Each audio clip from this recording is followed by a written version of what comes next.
Bonjour chers frères et sœurs en Christ, que la grâce, la paix et la miséricorde de notre Seigneur Jésus-Christ vous soient abondamment multipliées. Shalom et bienvenue dans cette nouvelle vidéo de 7 minutes de pain quotidien du 21 septembre 2025. Nous poursuivons notre lecture dans le livre de Actes des Apôtres chapitre 7 et nous allons lire aujourd'hui le verset 53. Nous sommes déjà rendus par la grâce du Seigneur au verset 53.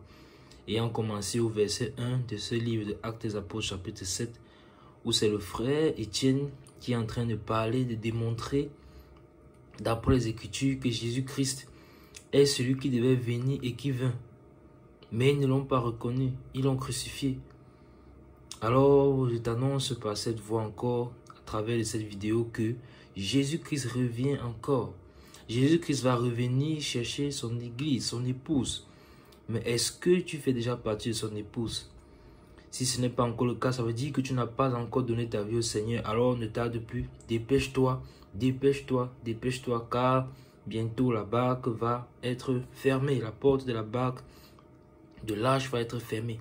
Donc, le Seigneur revient bientôt chercher son église. Et si tu écoutes et tu es déjà enfant de Dieu, alors remplis ton vase d'huile. Remplis ton vase d'huile, car le Seigneur revient bientôt. Le Seigneur revient bientôt. Il revient pour une église sans tache ni ride. Il va nous trouver en train de l'attendre, sans tache ni ride, que nous ne soyons pas découragés et que nous vivions dans la sanctification. Donc nous sommes tous encouragés à attendre le Seigneur. Et Étienne ici leur a montré, comme je disais tout à l'heure, depuis le verset 1, que Jésus-Christ est le Fils de Dieu, le roi d'Israël, celui qui devait venir.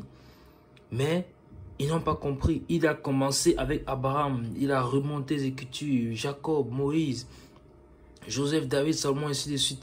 Il est arrivé jusqu'à cet instant et leur présentant que le corps ou bien la maison de Dieu, c'est nous.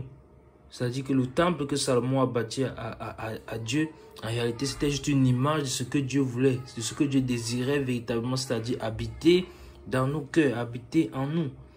Et nous, donc, aujourd'hui, nous vivons dans la réalité depuis que Jésus-Christ est mort et ressuscité. Nous sommes dans l'ère de la grâce de l'Église, c'est-à-dire dans l'ère de l'Église qui bientôt va s'achever. Alors, je t'encourage encore une fois de plus à donner ta vie au Seigneur si tu ne le connais pas encore, car des temps terribles arrivent sur la terre pour ceux qui ne seront pas enlevés avec le Seigneur à cause des tribulations qui vont venir. Or, le Seigneur ne veut pas que nous passions à travers les tribulations. Il veut que nous participions aux noces de l'agneau. C'est pourquoi tu dois absolument donner ta vie au Seigneur. Et si tu ne sais pas comment faire, alors c'est tout simple. Le Seigneur a rendu la chose si simple. Il faut juste croire. Croire à son œuvre, croire qu'il est le Fils de Dieu venu sur la terre pour te sauver. Car au commencement était la parole. Et la parole était Dieu. La parole était Dieu. Et il veut que tu acceptes qu'il est le créateur du ciel et de la terre et qu'il t'a également créé. Et tu te répands de tes péchés, d'avoir vécu jusqu'ici d'après ta propre manière de penser, d'après le raisonnement humain, et que maintenant tu soumets ta vie entière au Seigneur Jésus-Christ. Et alors, tu le reçois comme Seigneur et Sauveur de ta vie. Et c'est tout simplement ainsi que tu reçois la vie éternelle. Tu te fais donc baptiser en son nom, au nom du Seigneur Jésus-Christ Nazareth, pour marcher en nouveauté de vie, afin que ton ancienne nature, l'ancien homme meure dans les eaux et qu'en ressuscitant des morts, c'est-à-dire en sortant de l'eau, tu reçoives et tu marches désormais en nouveauté de vie. C'est aussi simple que cela, aussi simple que cela. Et alors, ayant fait cela, la promesse du Saint-Esprit est tienne. Ça veut dire que le Saint-Esprit que Jésus-Christ a promis peut désormais venir te guider dans ta marche quotidienne avec le Seigneur et continuer à te nettoyer les choses, les habitudes que tu avais avant qui étaient mauvaises. Tu commences à pointer sur du regard et tu commences à avoir du dégoût pour cela. Et voilà comment il te nettoie, il te purifie, il te sanctifie pour que tu sois un vase utile dans la maison du Seigneur. Donc, voilà ce que les évangiles nous annoncent et c'est ce que je t'annonce encore aujourd'hui à travers cette vidéo. Et c'est ce que essayait de faire Étienne. Il leur a annoncé cela, mais il s'est rendu compte que ils avaient un cœur endurci. Et depuis le verset 51, le Saint-Esprit nous a fait comprendre qu'ils avaient un cœur raide, un cou raide, des cœurs incirconcis. Et même les oreilles étaient incirconcis. Ils se sont opposés au Saint-Esprit. Alors toi, ne t'oppose pas au Saint-Esprit. Ne t'oppose pas au Saint-Esprit. Et l'Esprit de Dieu qui parlait au travers d'Étienne Il leur a parlé un peu durement pour qu'ils se réveillent, pour qu'ils se ressaisissent. Pour qu'ils se ressaisissent. Si tu écoutes ma voix et tu as l'impression que je te parle durement, c'est pour que tu te ressaisisses. C'est pour que tu te ressaisisses et que tu viennes sur la bonne voie. Si toi qui es enfant de Dieu, tu t'es égaré ou bien tu marches dans la duplicité, tu as encore l'amour du monde dans ton cœur, alors pour que tu te détournes de cela et que tu te donnes entièrement au Seigneur. Car les yeux, les regards du Seigneur parcourent toute la terre. Il cherche ceux dont le cœur est tout entier à lui. Ce qu'on cherche, c'est quelque chose qui ne court pas les rues. Si le Seigneur cherche, ça veut dire que c'était rare à trouver. De la même manière que l'homme, pour pouvoir accéder à l'or, doit chercher, doit fouiller, doit creuser la terre. Alors le Seigneur veut que nos cœurs puissent lui appartenir tout entièrement. Et que nos cœurs ne soient donc pas incirconcis comme ces personnes qui n'ont pas reconnu le Messie malgré qu'il est déjà mort et ressuscité. Et le témoignage est devant eux. Et qu'un frère, le frère Étienne, est encore en train de leur expliquer cela. Malgré ça, ils ont le cœur incirconcis, le cœur endurci. Qu'il ne soit pas ton partage. Que ceci ne soit pas ton partage. Alors, qu'est-ce qui s'est passé? Le Saint-Esprit a élevé le ton pour leur montrer que non. Il leur a parlé un peu plus durement pour essayer de les réveiller.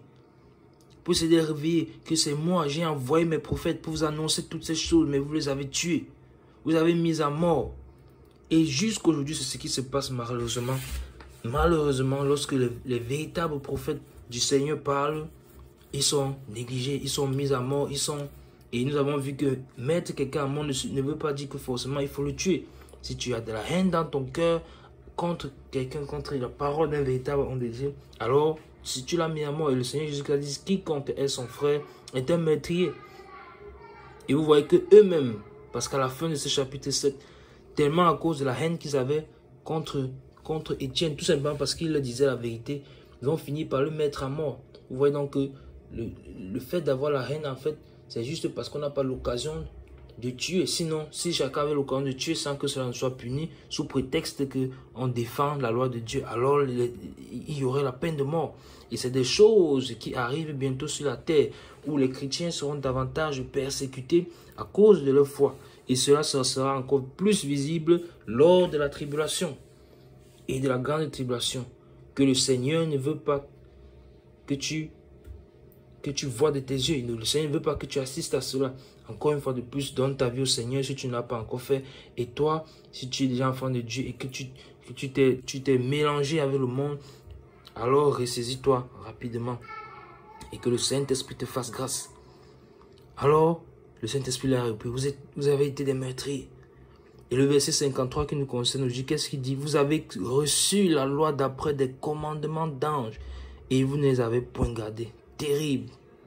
Terrible verset, encore une fois de plus, mes bien-aimés. Terrible verset. Vous avez reçu la loi d'après des commandements d'anges et qui ne l'avait point gardé.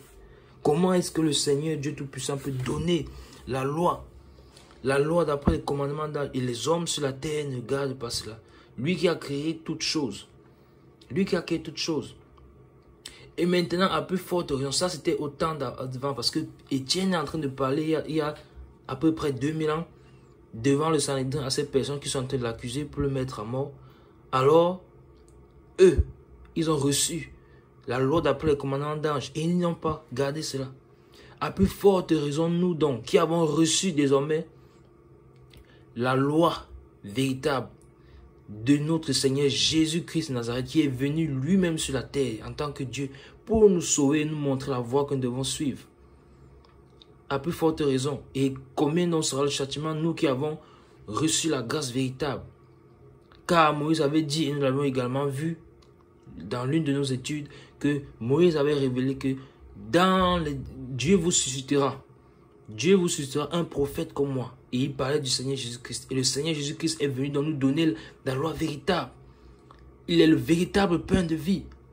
Et en lui s'accomplit toute la loi justement. Et comment donc allons-nous résister devant le jugement si nous n'avons point obéi à ce qu'il nous a donné? Et regardez, tout à l'heure je disais que le salut est si simple. Il faut juste croire, se repentir ses péchés et croire en lui, c'est tout. Oh, avant il fallait accomplir tellement de rites et de rituels, mais il a fait la chose si simple. Comment allons-nous résister devant lui? Qu'allons-nous trouver comme excuse au jour du jugement si nous avons rejeté toute son œuvre? Alors, il dit, la parole de Dieu déclare ici qu'ils ont reçu des commandements, la loi n'a pas de commandements d'âge, et ils ne l'ont point gardé. Et nous avons reçu du Seigneur Jésus-Christ lui-même en personne. Et comment voulons-nous ne pas garder la loi que nous avons reçue? Ah, mes bien-aimés, ce verset est terrible. Je prie qu'il en soit pour notre partage, que ceci ne soit pour notre partage, que ceci ne soit point ton partage. Que ceci ne soit point ton partage. N'endurcis pas ton cœur. N'endurcissons pas nos cœurs encore une fois de plus. Encore une fois de plus. Saint-Esprit insiste encore là-dessus. Et ce verset 53, mes bien-aimés, est également la dernière prise de parole du frère Étienne dans le but de les convaincre et de leur montrer que Jésus-Christ est le Messie, le roi d'Israël, celui qui devait venir. Dès le verset 54, leur cœur va désormais s'endurcir à la mort, s'endurcit à la destruction. Qu'il n'en soit pas ainsi, n'arrivons pas jusque-là. Que le Seigneur nous en préserve. Nous arrêtons là pour ajuster tout pour les 7 minutes de pain quotidien de ce jour. Que la grâce, la paix et la miséricorde de notre Seigneur Jésus-Christ vous soient abondamment multipliées. Shalom.